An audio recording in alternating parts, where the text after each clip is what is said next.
He was once the king of shock rock, known for his wild performances and dark music. But behind the fame was a life full of pain, addiction, and controversy. From his troubled childhood to his rise as a rock icon, his journey took a dark turn with accusations, legal battles, and a fall from grace. Loved by some, hated by others. This is the tragic story of Marilyn Manson. To understand the rise and fall of Marilyn Manson, we need to go back to where it all started, his early life.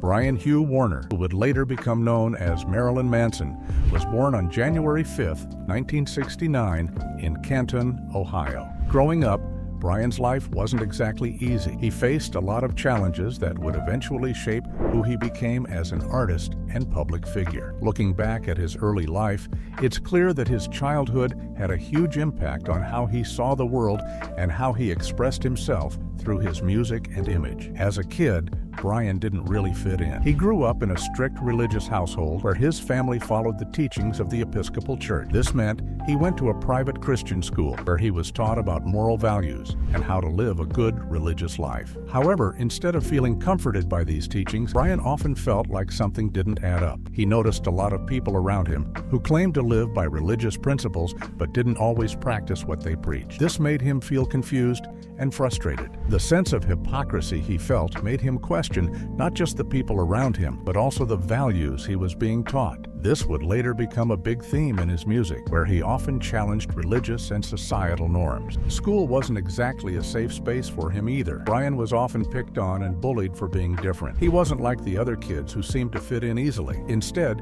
he felt like an outsider, which made him an easy target for teasing and harassment. The other kids would make fun of his appearance and the way he acted, and it really took a toll on him. Feeling misunderstood and isolated, he struggled to find his place among his peers. This sense of being an outcast would later become a core part of his artistic identity. Unfortunately, Brian also faced something even more difficult during his childhood. He has spoken about experiencing a deeply traumatic incident that left a lasting impact on him. Dealing with something so serious at such a young age made him feel powerless and confused. He didn't really know how to process what had happened or how to talk to anyone about it. Instead, he kept a lot of that pain inside, which would later come out in his music as darker, more intense themes. His childhood shaped his mindset, but how did he turn from a regular guy into a rock star? Let's see how Brian Warner became Marilyn Manson. After finishing high school, Brian moved with his family to Fort Lauderdale, Florida.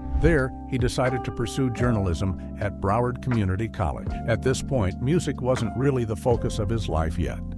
He was more into writing and wanted to be a music journalist. He actually had a natural talent for storytelling and was curious about how the music industry worked from the inside. While in college, he landed a gig writing for a local magazine called 25th Parallel. It was basically an entertainment magazine that focused on the local music scene, so it gave him a front row seat to all kinds of underground music acts. As a young journalist, Brian got to interview some pretty big names in rock and metal.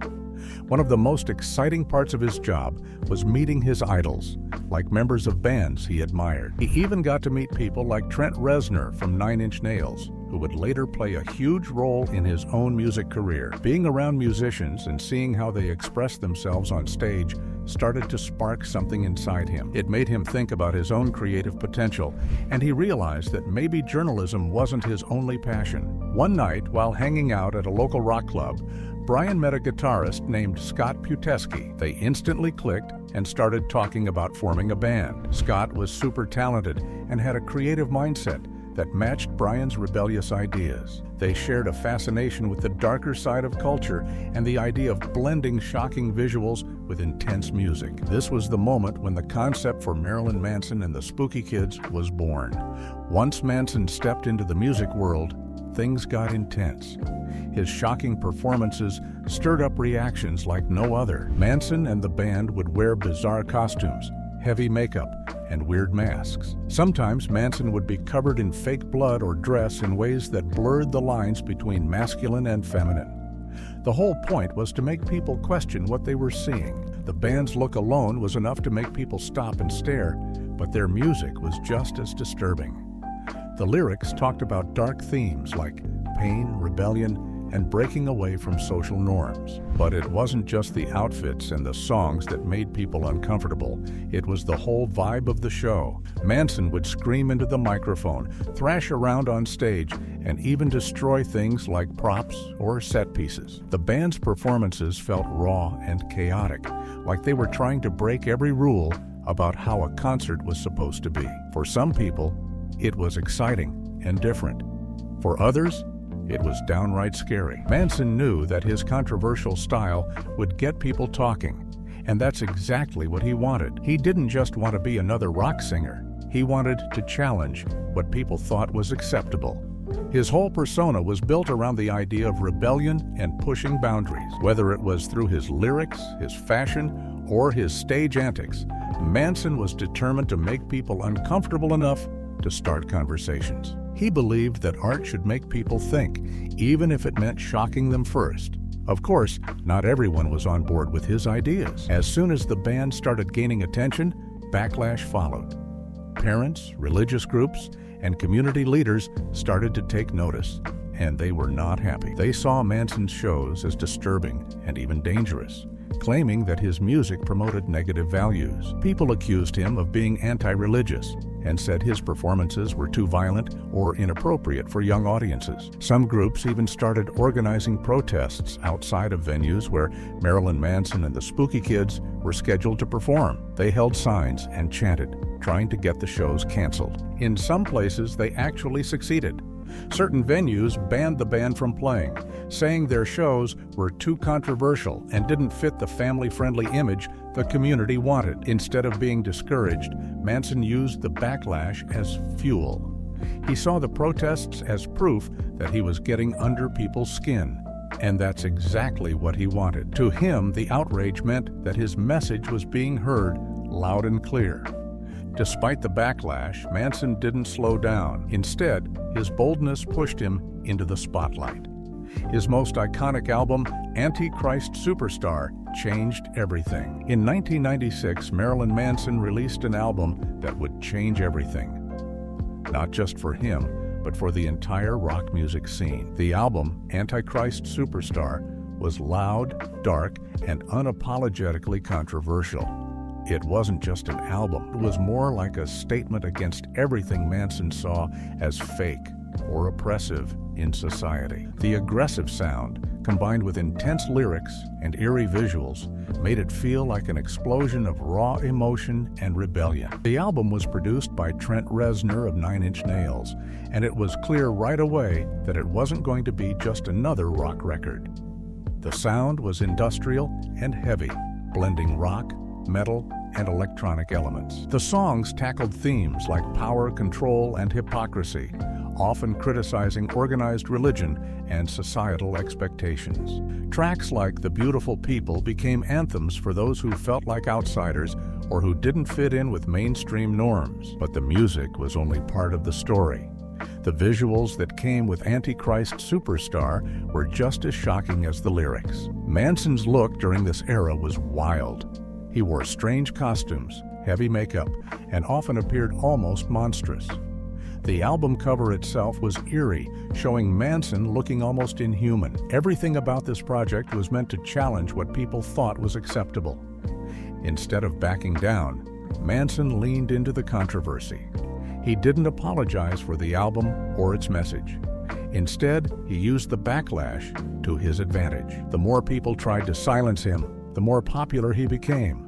Suddenly, everyone wanted to know who Marilyn Manson was and why he was making so many people angry. Fans who felt misunderstood or rejected saw him as a hero, someone brave enough to speak out and challenge authority. One of the most heartbreaking and tragic events that impacted Marilyn Manson's career happened on April 20th, 1999. That was the day of the Columbine High School massacre, where 2 students carried out a terrible act of violence, taking the lives of 13 people and injuring many others before taking their own lives. The whole country was in shock, trying to understand why something so horrible could happen. Unfortunately, in the middle of the chaos, some people started pointing fingers, and Marilyn Manson became one of their main targets. Almost immediately after the tragedy, news reports and commentators began looking for reasons why the two teenagers committed such a violent act. They focused a lot on the music the shooters listened to, and somehow Marilyn Manson's name came up. Even though it was later proven that neither of the shooters was actually a fan of Manson's music, the damage was already done. Rumors spread quickly, claiming that Manson's dark and controversial songs had influenced the shooters. People assumed that his aggressive lyrics and disturbing image were somehow responsible for the violent thoughts of the teenagers. The media latched onto this idea, and suddenly, Marilyn Manson became a symbol of everything people thought was wrong with modern music. News outlets, politicians, and even some parents blamed him directly, saying that his music glorified violence and hate. It didn't matter that there was no actual connection between his songs and the tragic event. People needed someone to blame, and Manson was an easy target because of his controversial reputation. Manson didn't immediately respond to the accusations, but the backlash was massive. Concerts were canceled, stores stopped selling his albums, and many people who had never even heard his music believed he was somehow at fault. His career took a major hit, and his image changed from being just a provocative rock star to being seen as a negative influence on youth. When Manson finally did speak out, he was calm and thoughtful. In an interview, he said that he would not have said anything to the shooters if he had the chance to talk to them. Instead, he would have listened. Fame came with its challenges. Manson's struggles with addiction took a toll on both his personal and professional life. Like many rock stars, he got caught up in a lifestyle that included heavy drinking and drug use. Over the years, his battles with substance abuse didn't just affect his health, but also took a toll on his relationships and career. It's one of the darker sides of his story that a lot of people don't always see behind the wild stage persona. In interviews, Manson has been pretty open about his struggles with addiction. He admitted that drinking became a way to cope with the stress and pressure of constantly being in the public eye. At one point, alcohol wasn't just something he enjoyed. It became something he relied on to get through the day. He would often drink to numb his feelings, or just to feel more in control of his chaotic life. As his fame grew, so did his dependence on substances. Drugs also became a significant part of his life. He once shared that cocaine was one of the drugs he used during his toughest times. Manson has described feeling like he was spiraling out of control, and he knew his substance use was hurting not only himself, but the people around him. Sometimes he would show up to performances not in the best state of mind, which affected how well he could put on a show. Fans noticed that sometimes his live performances were off, and there were reports of him acting erratically on stage. At one point, his addiction became so overwhelming that even people close to him couldn't ignore it anymore. His then-wife, Dita Von Teese, cited his substance abuse as one of the main reasons for their divorce. She said that his drinking and drug use made it impossible to have a healthy relationship. This wasn't the only time Manson's personal life suffered because of his choices. Other friends and partners also noticed how his addiction made him distant and unpredictable. Eventually, Manson realized that he couldn't keep living like that. He checked himself into rehab and tried to get his life back on track. It wasn't an easy process, but it was necessary if he wanted to survive both personally and professionally. Rehab helped him take a step back and look at what he was doing to himself. He talked about how hard it was to confront his problems, but he knew he couldn't keep hiding behind drugs and alcohol. Even after rehab, staying sober wasn't always easy for Manson. There were times when he seemed to be doing better, and then rumors would surface about him struggling again. Addiction is one of those things that doesn't just go away overnight. It's a lifelong battle. And even though he tried to make positive changes, it was a constant fight to stay on the right path. His career wasn't the only rocky part of his life. Manson's relationships also had their fair share of drama. He's had a few high-profile relationships that became almost as famous as his music. First up is Rose McGowan.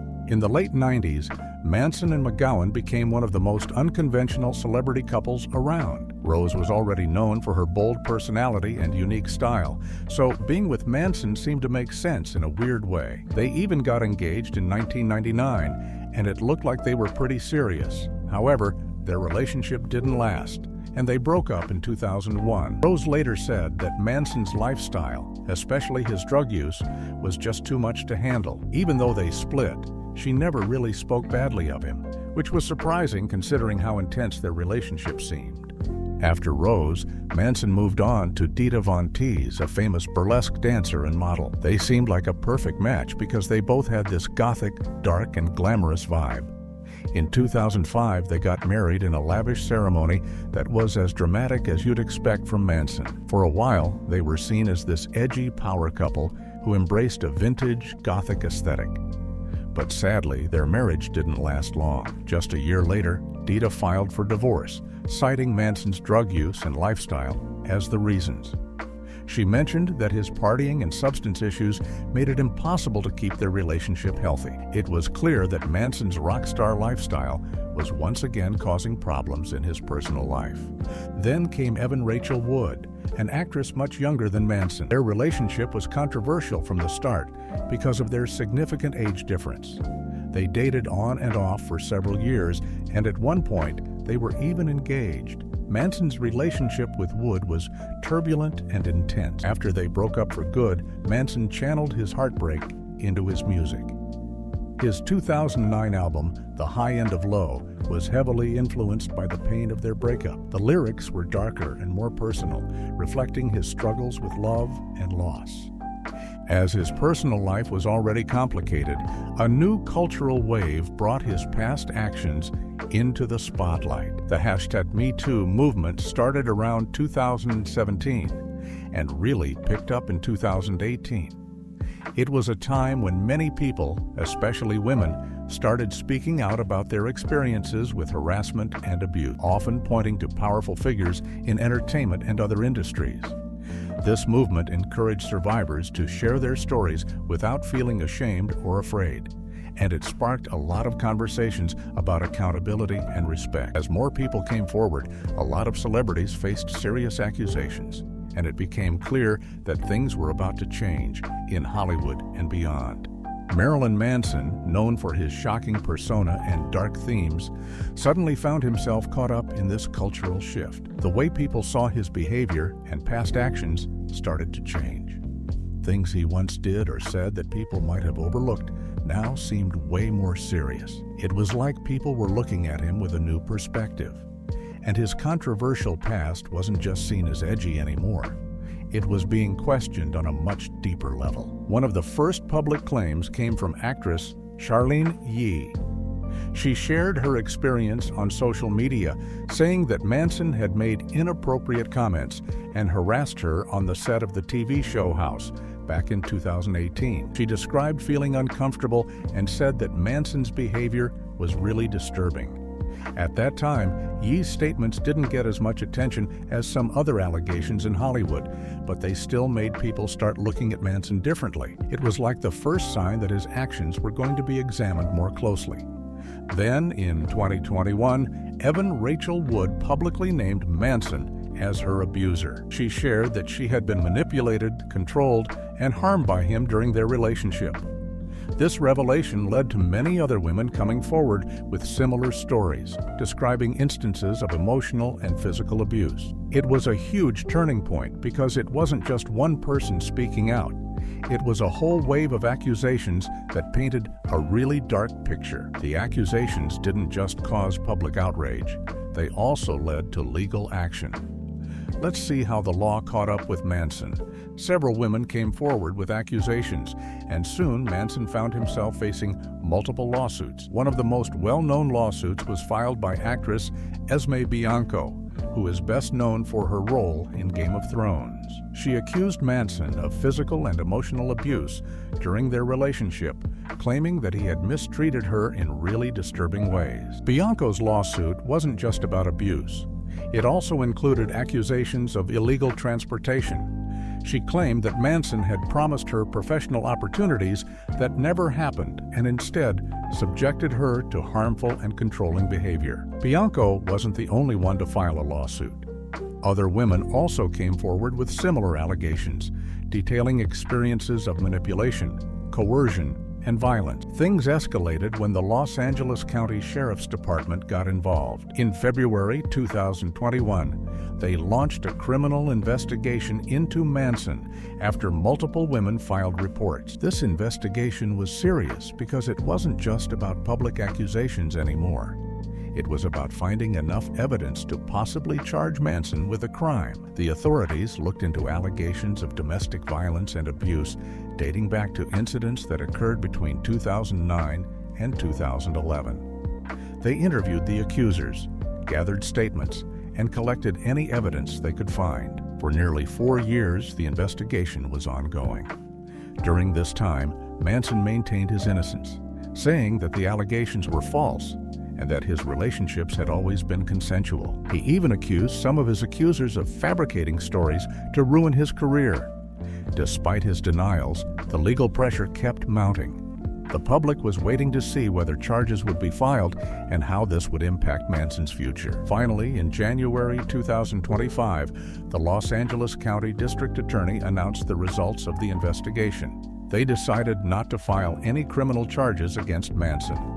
According to their statement, the reason was that some of the allegations fell outside the statute of limitations, meaning they were too old to be prosecuted. Also, there wasn't enough concrete evidence to prove the claims beyond a reasonable doubt. It's important to note that not filing charges didn't necessarily mean they believed Manson was innocent.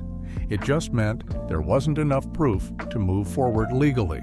Some of the civil lawsuits also saw resolutions. For example, Esme Bianco and another accuser known as Jane Doe reached settlements with Manson.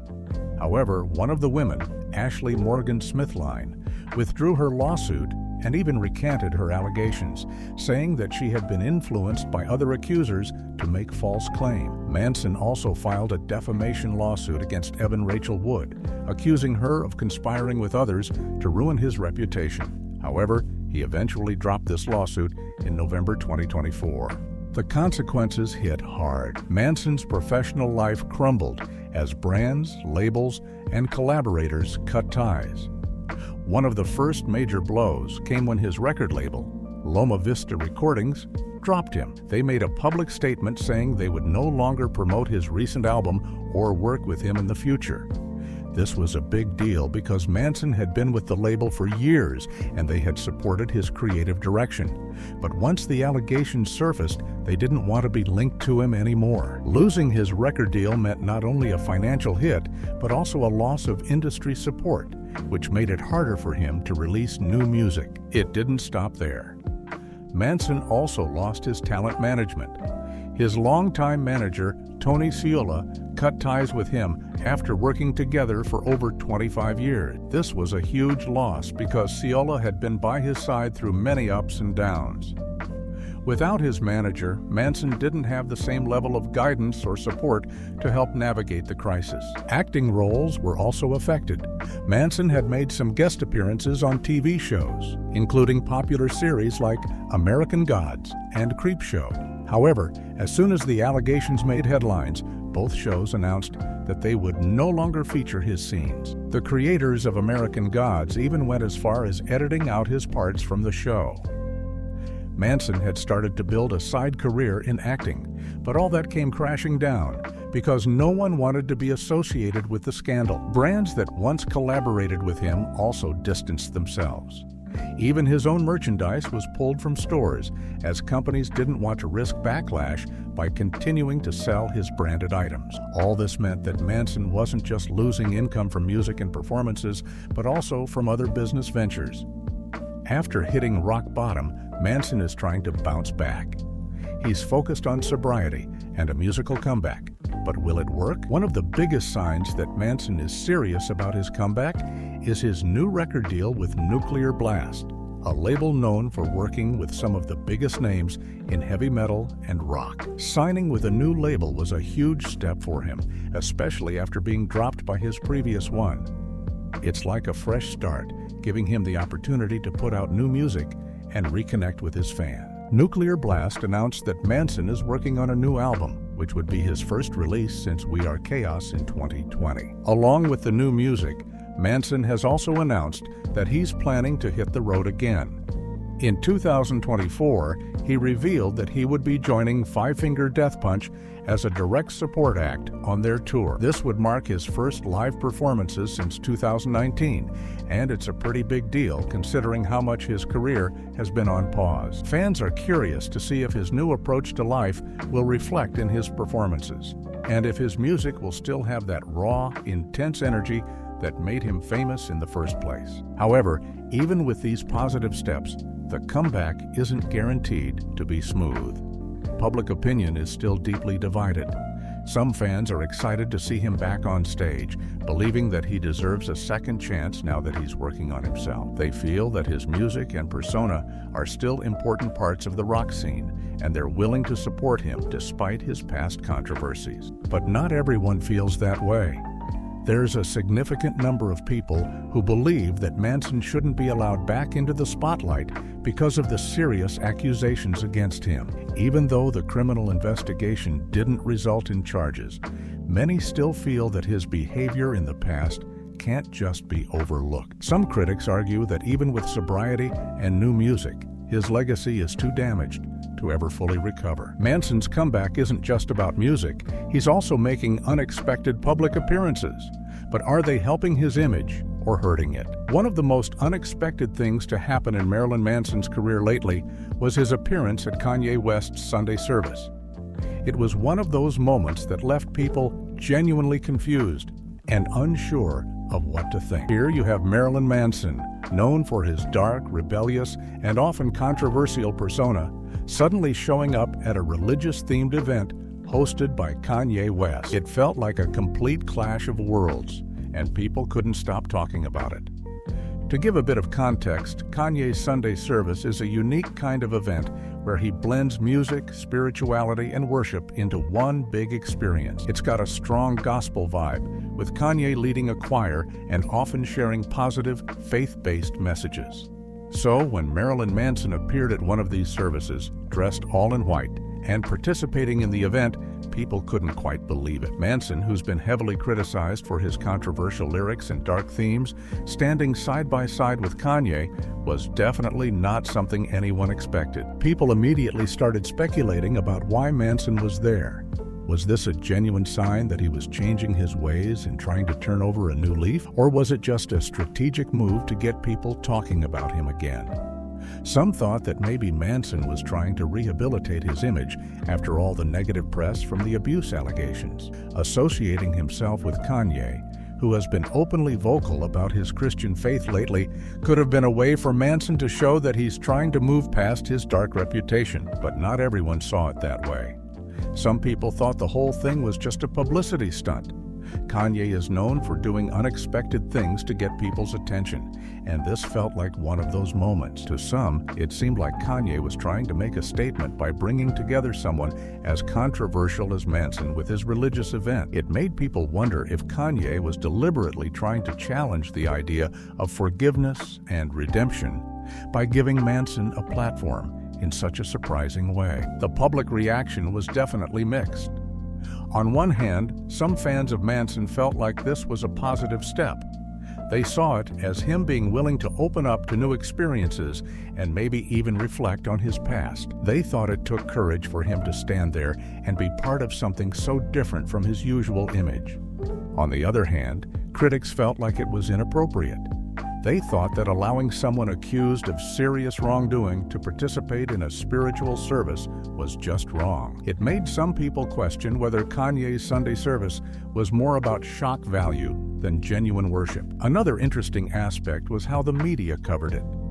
Some news outlets focused on the controversy, highlighting how unusual and even uncomfortable the pairing was. Others pointed out that Manson didn't actually speak or perform during the service. He was just present, almost like a symbolic figure. It made people wonder if his silence was intentional, as if he was there to observe and reflect rather than actively participate. Manson himself didn't say much about why he attended. He didn't release any public statements explaining his motives, which only fueled more speculation. Kanye, however, didn't shy away from including Manson, as if to make a point that people deserve second chances, even those who have been heavily criticized. It left a lot of people debating whether this was about forgiveness or just another controversial moment designed to get attention. Some people did see the collaboration as a sign of Manson wanting to change. They felt that his willingness to show up at something as different as Sunday service hinted at a desire to be seen in a new light. Others remained skeptical, believing it was just a way to stay relevant after losing a lot of public support and career opportunities. Let us know your thoughts in the comments. Do you think Manson can ever truly make a comeback? Or is his legacy too damaged to recover? If you found this video interesting, give it a thumbs up and hit subscribe for more stories on the rise and fall of controversial figures.